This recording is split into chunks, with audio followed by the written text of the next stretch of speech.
But I do want to bring Sam back into the conversation and welcome our next guest joining us now, Paddy Srinivasan, the CEO of DigitalOcean. Paddy, thank you for taking the time to be with both of us today on the show. If you wouldn't mind just starting by telling our viewers a little bit about DigitalOcean. Yeah, thank you for having me here today on the show. DigitalOcean is a public company listed in the New York Stock Exchange. We are just shy of $1 billion of run rate. We have over 640,000 customers, paying customers. And what we do for them is essentially provide a cloud and AI platform. So if you think about cloud as the utility that was powering today's digital economy, AI, I believe, is the utility that is going to power tomorrow's intelligence economy. So our customers rely on us for essential cloud and AI platform. And Paddy, I'm just looking through your third quarter 2025 financial results here. You saw revenue growing 16% to $230 million, net income up 381% year over year.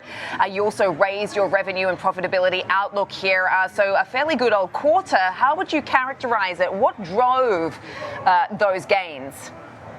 Yeah, great. Yeah, it was a very, very solid quarter for us. We saw growth that inflected in the quarter. And we announced the highest ever organic net new ARR add in the quarter of $44 million, which was balanced across both our core cloud platform as well as our new and very rapidly growing AI product. So on the core cloud, we have a stated strategy of going after larger and more sophisticated cloud workloads. And we announced that our $1 million customers are growing in excess of 70% year over year, and they've already crossed $110 million of run rate. On the AI side, even though it has only been 4 or 5 quarters, for the 5th consecutive quarter, we saw AI revenue grow more than double year over year. So I want to say that all parts of our business have started performing really, really well, and that's what made the blockbuster quarter, but also gave us the confidence to increase our outlook for the entire year. And Paddy, you mentioned your core cloud growth there, and I'm seeing that you posted your strongest incremental organic ARR in company history. Is that core cloud driving that acceleration, or is it more than that? So it is very balanced, Marley. So if you look at the makeup of our company, so we have core cloud. So we are very different from the neo clouds in the sense that we have the GPU infrastructure, but we also have gone through the school of hard knocks of building a proper general purpose cloud from scratch over the last dozen years or so.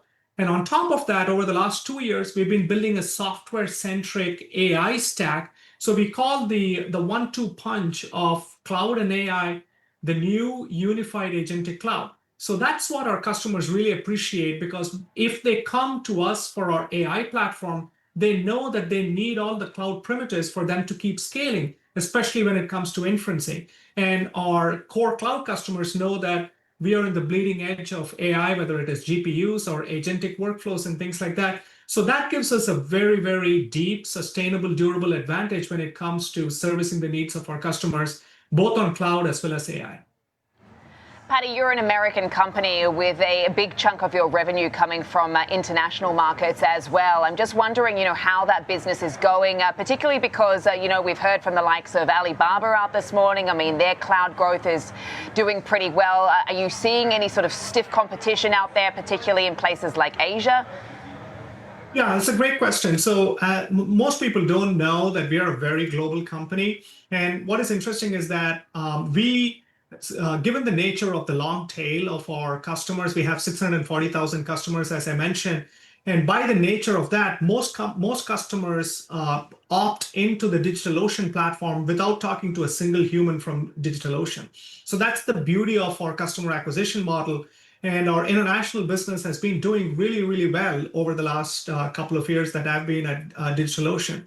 And yes, competition has always been fierce, both from the hyperscalers worldwide, but also regional players, both in Europe as well as in Asia Pacific.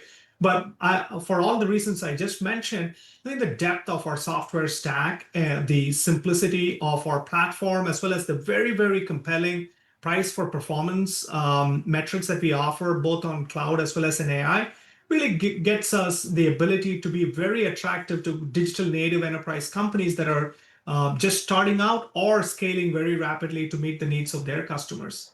And Paddy, doing some research ahead of our talk, I saw you've expanded your AI infrastructure. You're integrating a lot of different models. You're also layering frameworks to have these fully integrated stacks. And you just mentioned that a lot of people are signing up without ever even speaking to one of your employees. So what makes your architecture different that is driving these customers to come sign on without even having to speak to someone from DigitalOcean?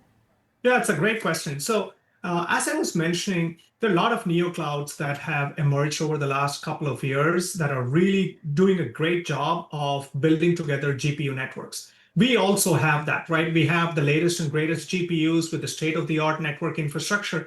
But what makes us different and unique is that in both the infrastructure layer as well as in the platform layer, we have very purpose-built software that optimizes these models for inference time performance. So customers choose us not just because it is super easy to get started on their AI journey on the DigitalOcean platform, but also as they scale, price performance becomes really, really critical because you're spending typically millions of dollars serving the inference needs of your customers. And if you can get 20, 25, 30% price performance optimization because of the magic of software optimization that we have started introducing at all layers of the stack, it becomes very, very compelling rather than going with an ex-crypto miner or someone like that who knows how to rack and stack GPUs, but don't have the software differentiation to make them stand out in the market. Paddy, we appreciate you taking the time to speak with us today. That's Paddy Srinivasan, the CEO of DigitalOcean.